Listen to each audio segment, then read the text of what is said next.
Isang mapagpalang araw pong bati ko sa lahat ng abuti ng tinig na ito. Sumayin niyo lahat ang pagpapala ng Diyos sa mas pangalan ni Jesucristo. Amen. Ang paksa ko ngayon ay ang Reckoning of Times episode 27. Makikita sa Genesis chapter 8 verse 13 to 14, the flood was over. Sa 27th day ng second month, 601 si Father Noah. O kaya, ang flood ay nagumpisa noong 600 si Father Noah. Sa Genesis chapter 7 verse 11, sa 17th day ng second month, 600 si Father Noah, o kaya 1 year lang. 1 year lang pagitan mula sa topic ko nung nakaraan na 600 si Father Noah. Ito 601 si Father Noah, kung kaya 1 year lang ang pagitan. Ang previous episode ko ay ang episode 26. Si Father Noah ay 600 years old. Si Father Methuselah namatay sa edad na 969 kasabay sa pag 600. Ito yung buma sa daigdig. Si Father Shem ay 108 at ang year count ay 1556 at 2444 BC. O kaya dahil isang taon lang ang gap nito, ito ay plus 1 lahat yan. Kung kaya 600 plus 1, 601 na si Father Noah. Ito na yun the flood was over. 601 si Father Noah. At si Father Shem na 108 plus 1 is 109. Ang year count na 1556. So plus 1, 1557 year count. Ang BC na 2444 minus 1. Dahil BC is pababa ito hanggang 4180. So 2443 BC. Ito lang ang topic ngayon. Kaya ang structure, ang 8D, ito ay parte ng 8D structure. Ito yung structural, ito yung structure ng 8D na 2,000 years after the creation of the universe. Na ang second 1,000 years, ito ang 8D. Ang previous topic dito ay ang 600 si Father Noah sa 1556. Ito yung 1556, 969 si Father Methuselah sa taong 1556 year count at 600 years si Father Noah. O kaya 1 year lang ang pagitan, so plus 1, 1557 year count or 601 si Father Noah. O kaya ito lang area na ito. Nung buma sa daigdig ay nung Genesis chapter 7 verse 6, 600 si Father Noah at natapos ito sa Genesis chapter 8 verse 13 to 14, 601 si Father Noah, kung kaya 1 year lang. Hanggang dito lang muna ang topic na ito. Ito ang structure na ito yung kabuuan ng 8th day or the 1,000 years, second 1,000 years after the creation of the universe. Sa equational structure, dito naman makikita yan ang 601, 1 year after the flood ito.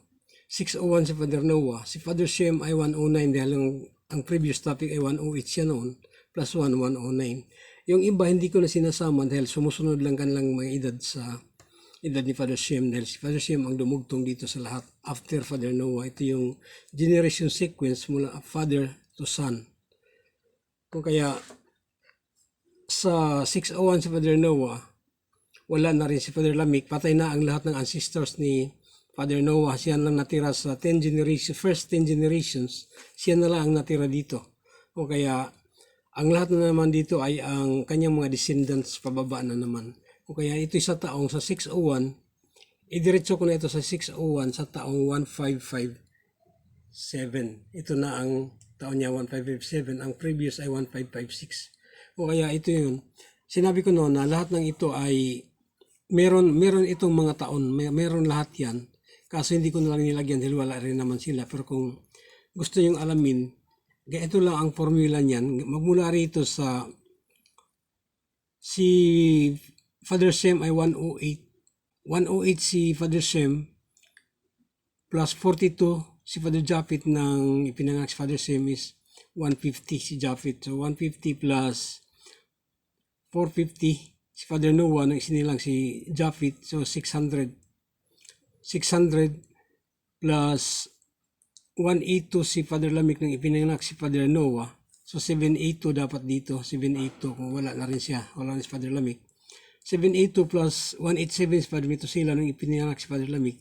So 969 patay na si Father Ito sila, ganun lang pagkuha. Kaya napaka-importante ang plus sign, ang the age of someone, when other one was born. Ito yung the age of someone. The age of someone when other one was born. The age of someone when other one was born. Ito yung factor to yung dalawa. Yung the age of someone when other one was born. Kaya sa pagkwenta nito, kung pataas ang kwentada, is pa-plus siya. The age of someone plus the age of someone when other one was born equals 550 plus 450 si Father Noah. Nung isinilang si Father Japhet is 500. Ganun lang. Tapos 500 plus, dahil dito yung other one was born sa 182. So 500 plus 182. So 682. Ganun lang ang pagkuha niya. 682 plus 187. Ito yung when other one was born. So 869. Hanggang sa mabuo ito. Ganun lang ang pagkuha. At sa pagbangga ng mga taon, ang previous topic na 600 years si Father Noah sa taong 1556, kung kaya plus 1 lang lahat dahil 1 year lang naman ang gap nila. So 1557, si Father Noah ay 601, si Father Shem ay 109 dahil dito nung 969, si Father Metosila bumaha sa daigdig. 600 si Father Noah, 108 si Father Shem, kung kaya dito 109. Sa Genesis chapter 8 verse 13 to 14 na natapos ang baha noong 27th day ng second month ng 601 sa Father Noah. Ito sa taong 2443 dahil ang previous na 2444 minus 1 is 2443. Hanggang dito na lang muna. Sumainyo lahat ang pagpapala ng Diyos Ama sa pangalan ni Jesucristo. Amen at amen.